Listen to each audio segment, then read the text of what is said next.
Nadaljujemo s podelitvijo nagrade Platforme Evropskega spomina in vesti. Glasbenemu uvodu v izvedbi Matica Smolnikarja, Klare Koprivec in Lane Bočevec, ki so nas že ob začetku posveta pospremili z obema himnama, bo sledila kratka obrazložitev, nagrado pa bo v imenu nagrajenca prevzel in nas nagovoril ukrajinski veleposlanik, gospod Mihajlo Brodovič.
Letošnji prejemnik nagrade Platforme Evropskega spomina in vesti je gospod Oleg Sencev, ukrajinski filmski ustvarjalec in pisatelj s Krima, najbolj znan po filmu Gamer iz leta 2011. Po ruski priključitvi Krima je bil aretiran in ga je rusko sodišče obsodilo na 20-letno zaporno kazen, ki jo prestaja v Sibiriji. V znak protesta je Sencev maja letos začel z gladovno stavko, ki jo je oktobra zaradi zdravstvenih težav prekinil. Sencev je letošnji zmagovalec nagrade Saharov Prize, ki jo podeljuje Evropski parlament. Nagrada Saharova se podeljuje posameznikom in skupinam ljudi, ki so svoje življenje posvetili zaščiti človekovih pravic in svobodi mišljenja. Hkrati je bil na Mednarodnem filmskem festivalu v Sao Paulu njegov film nominiran za najboljši tuj film. Vabim ukrajinskega veleposlanika, gospoda Mihajla Brodoviča, da spregovori nekaj besed in v imenu nagrajenca prevzame nagrado, ki jo bo izročil predsednik platforme, dr. Lukas Kamenski. Vabljeni.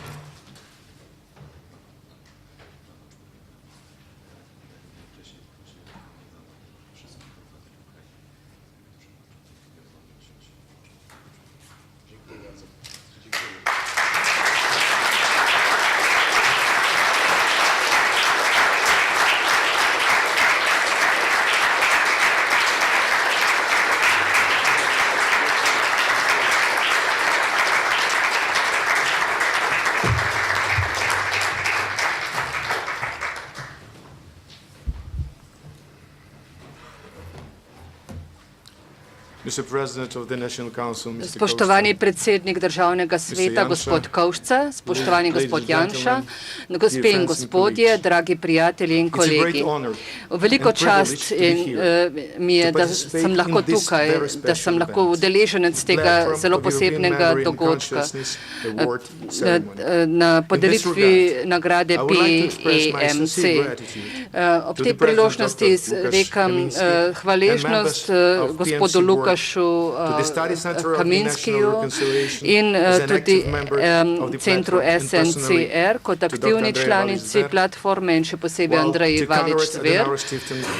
Zahvaljujem se skladu Konrada Adenauerja in vsem, ki so bili udeleženi pri tem dogodku, ker je ta nagrada, ki ste jo podelili ukrajinskemu filmskemu ustvarjalcu in pisatelju Olegu Sencovu, ni namenjena samo njemu.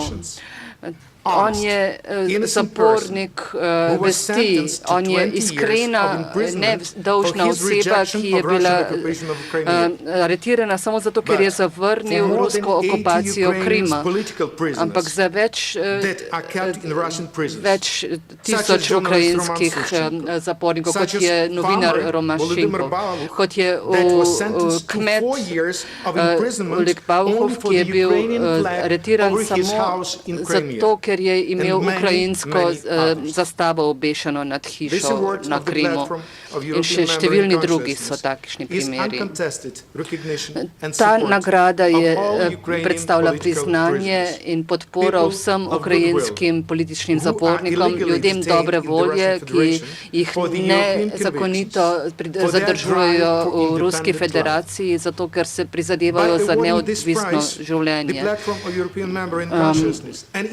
Ta nagrada platforme PEMC predstavlja solidarnost njihovim prizadevanju in našim političnim zapornikom zagotavlja spoštovanje človekovega dostojanstva, človekovih pravic in svobode. Poudarja to, da bi morale biti to vrednote, ki bi jih morali najbolj spoštovati na svetu.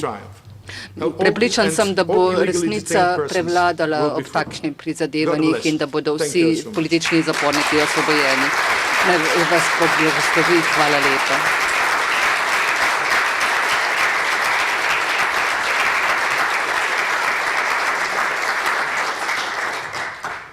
Gospod Mihajlo Brodovič, hvala za vaše besede.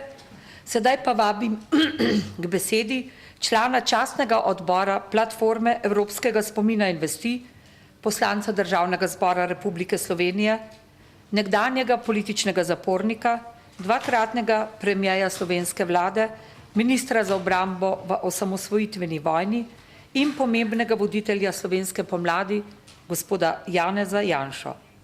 Izvolite.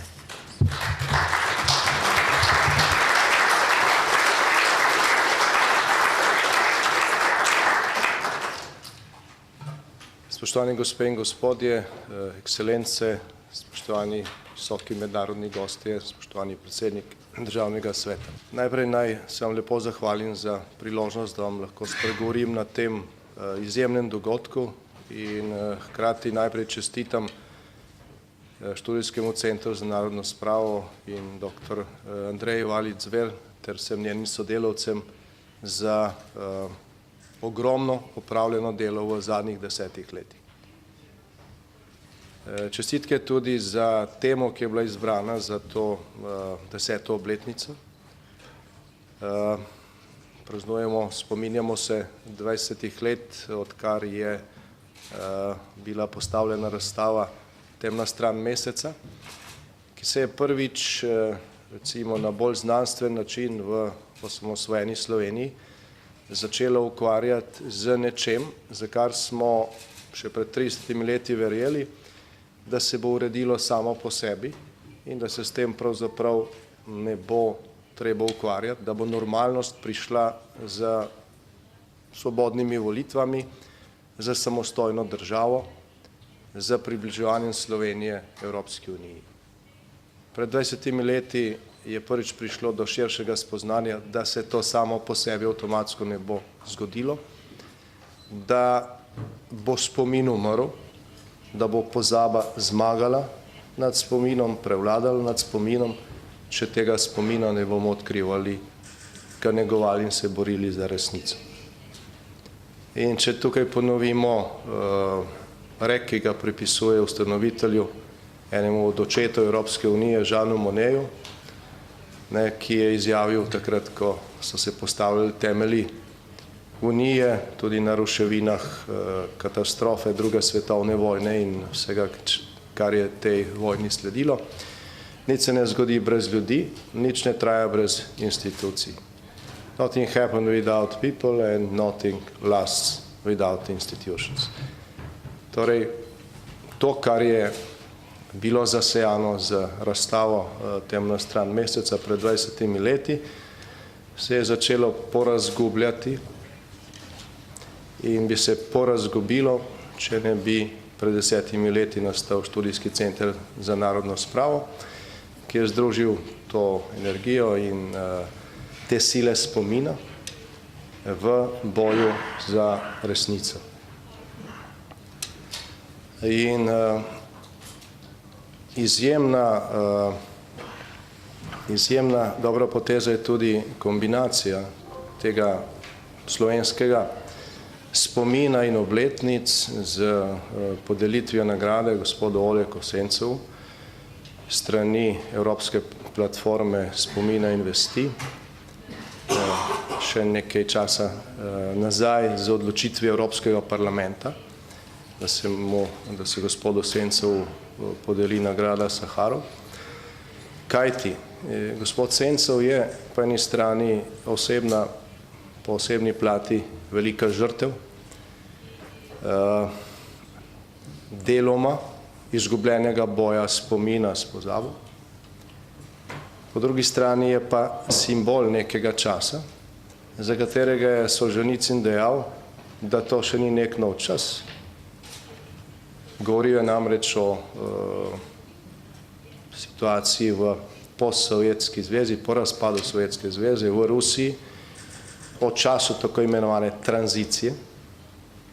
Govoril je praktično za družbe vseh postkomunističnih držav, ko je dejal to, kar danes živimo, je potem govoril pred približno 20 leti, to, kar danes živimo v Rusiji, ni še nekaj novega, kar smo si želeli ob spremembah in ob padcu Berlinskega zidu, razpadu Varšavskega pakta.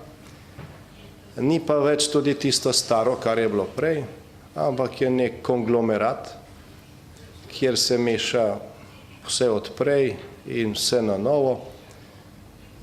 Prihaja v neko družbo, ki je v veliki meri pozabila na neke osnovne vrednote. Krščanstvo, je dejal, in ta čas je čas, za katerega ne vemo, kako se bo končal. Ali se bo končal v nečem novem in dobrem, ali v povratku na staro. Po 20 letih vidimo, da na ozemlju Rusije, velikega dela nekdanje Sovjetske zveze, praktično še vedno obstajajo gulagi, obstajajo montirani sodni procesi in Oleg Sencov je žrtev takšnega procesa. Zaradi nevarnosti, ki je predstavljal za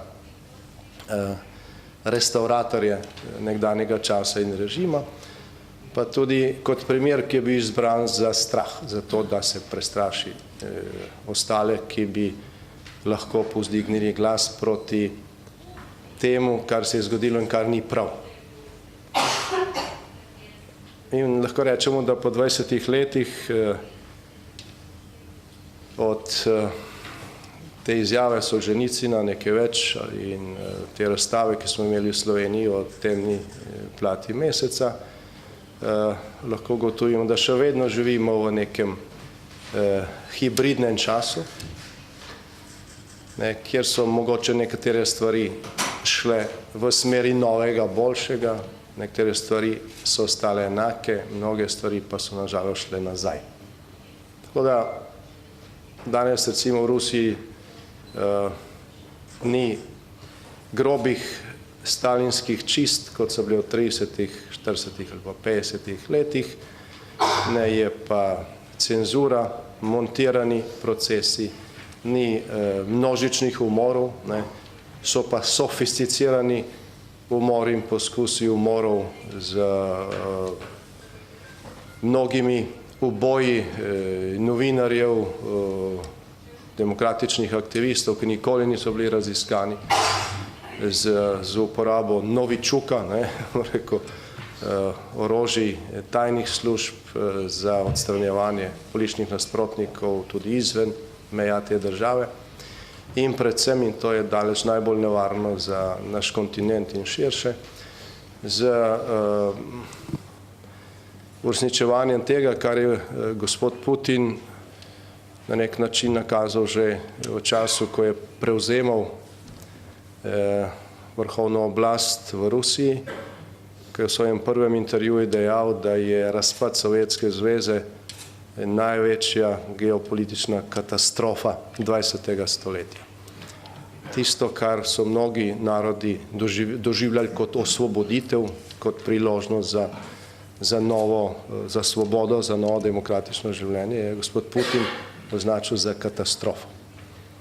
Od takrat naprej je bilo jasno, kam bodo stvari šle in danes imamo v 6 državah vzhodnega sosedstva Evrope tako imenovane zamrznjene konflikte, beri okupirane teritorije posamičnih držav, od Gruzije do Moldavije in naprej. In s tem se seveda preprečuje evropska perspektiva teh držav. Imamo okupiran Krim in vzhodno Ukrajino in medtem, ko se v Bruslju pogovarjamo o evropski perspektivi Ukrajine, na vzhodu potekajo vojaški spopadi. Ljudje so ugrabljeni, ne samo na Krimu, tudi na vzhodu, sojeni v Rusiji, sojeni v narekovajih, pošiljani v Sibirijo. In zdaj ta čudna zmesa, po eni strani se velik del zahodnega sveta dela, kot da je vse normalno, da bomo odpirali poglavja za vstop države v Evropsko unijo, na drugi strani srečujemo situacijo, kakršna je bila pred razpadom Sovjetske zveze. In primer Ukrajine je posebno dramatičen zaradi tega, ker so svetovne velesile s sporazumom v Budimpešti Ukrajini garantirale ozemeljsko celovitost v primeru, da se Ukrajina odreče jedrskega orožja. Ukrajina se je odrekla jedrskega potencijala. Mednarodne garancije so se porazgubile v frazah.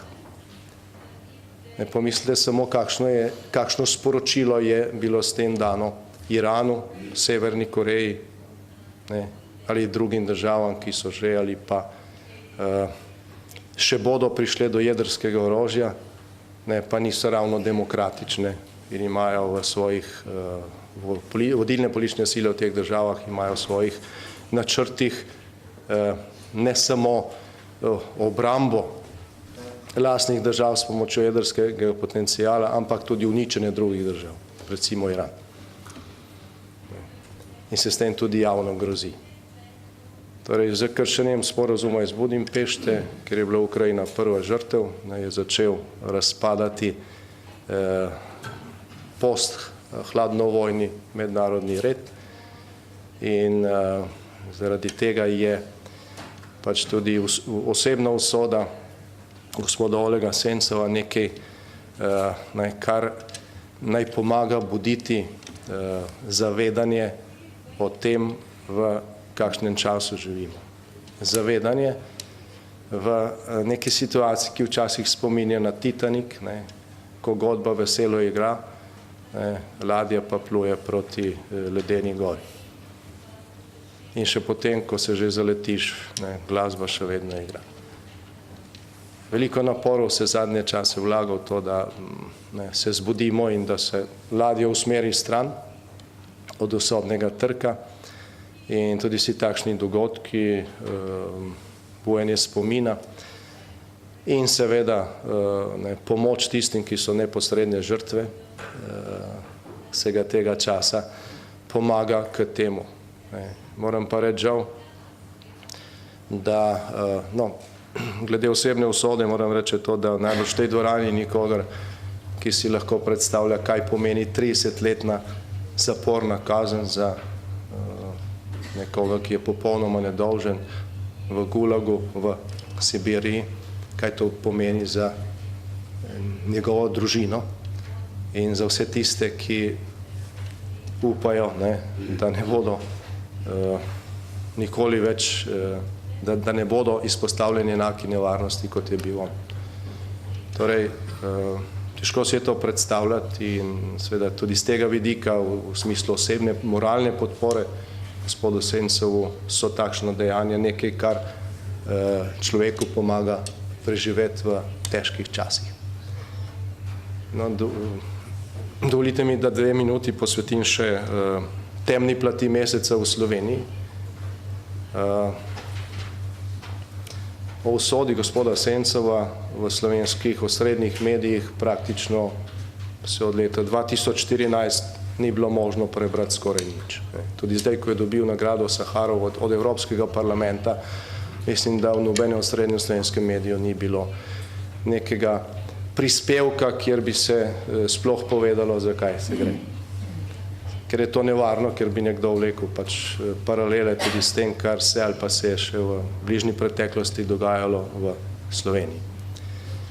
Zdaj, slovenska temna stran meseca je v teh zadnjih 20 letih od tiste prve razstave na nekaterih točkah, bom rekel, nekoliko zbledela.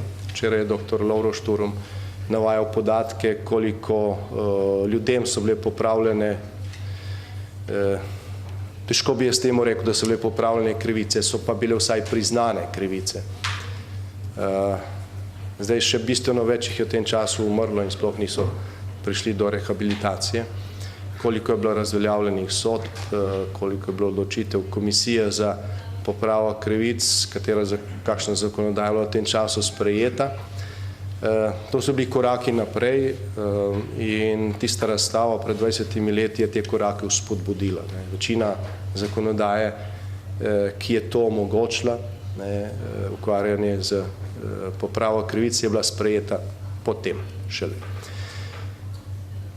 Vendar pa, zdaj, če bi šli v podrobnosti in bi seveda pogledali, kakšna poprava krivic je to bila, zdaj, kakšne mizerne vsote povračil so ljudje dobili za leta zapora, pa za desetletja proganjanja, potem bi se seveda tudi to lahko relativiziralo, ampak kljub temu je bil to nek korak naprej strani samostojne slovenske države.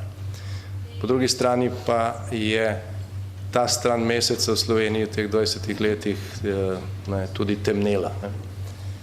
Je še bolj temna, kot je bila takrat. Že to, da danes na tem izjemnem dogodku ne vidimo niti kamere nacionalne televizije, niti nobenega osrednjega medija, je potrdilo temu.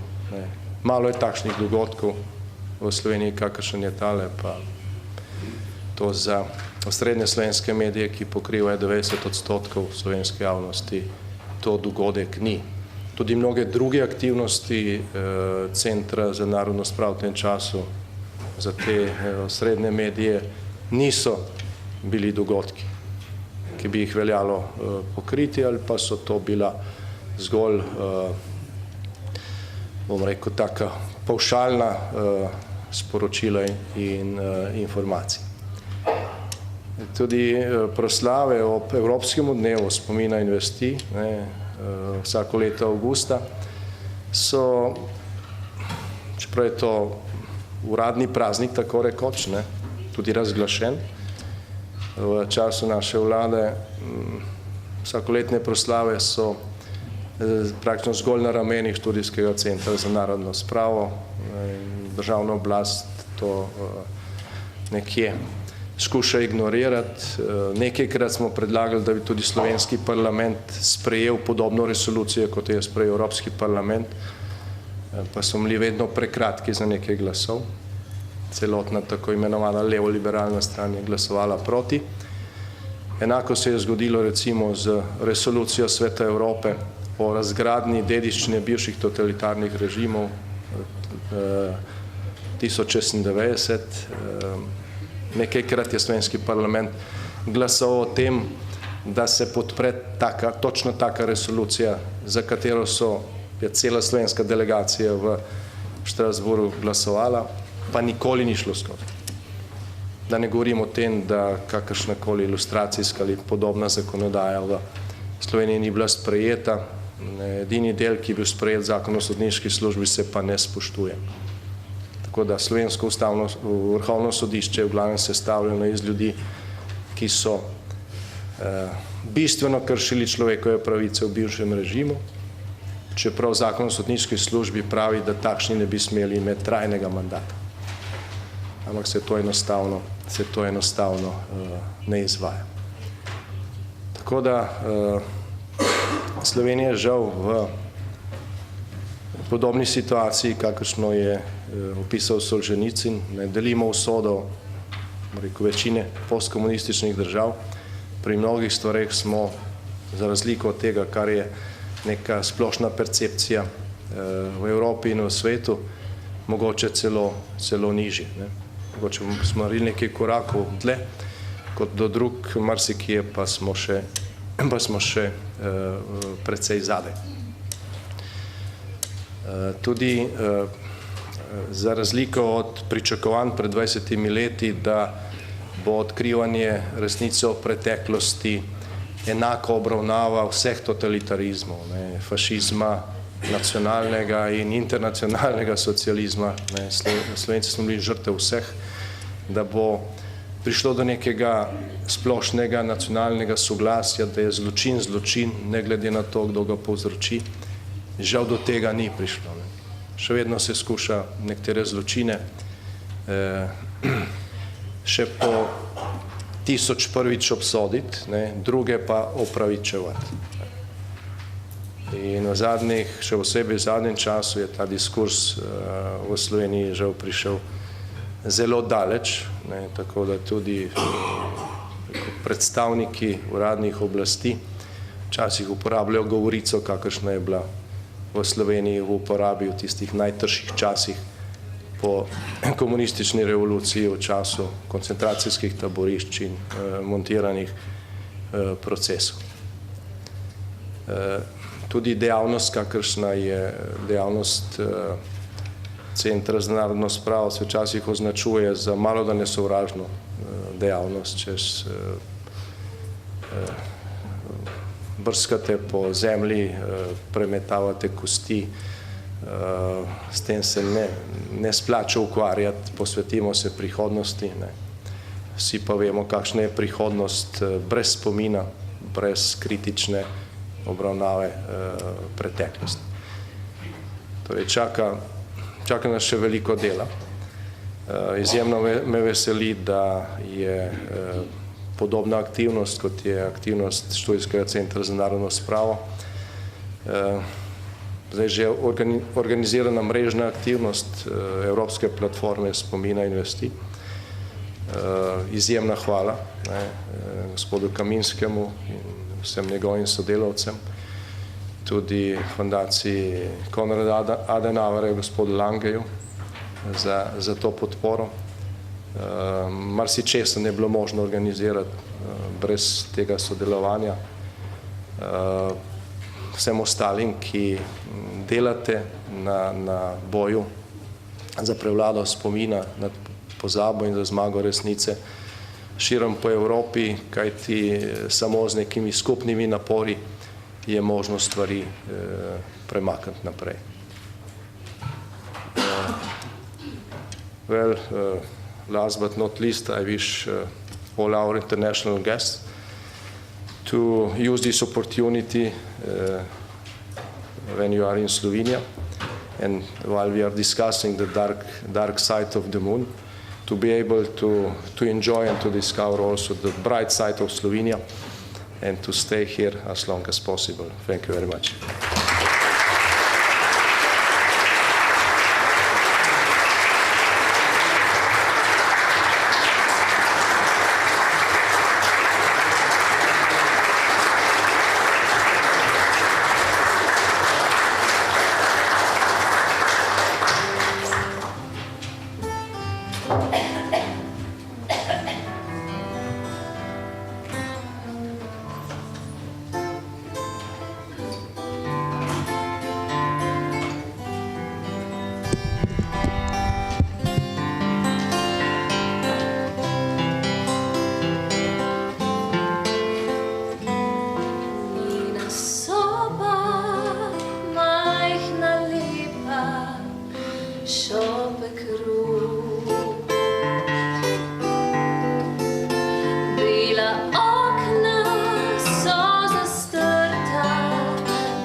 hvala gospodu Janši, hvala našim dragim glasbenim gostom, Maticu, Klari in Lani.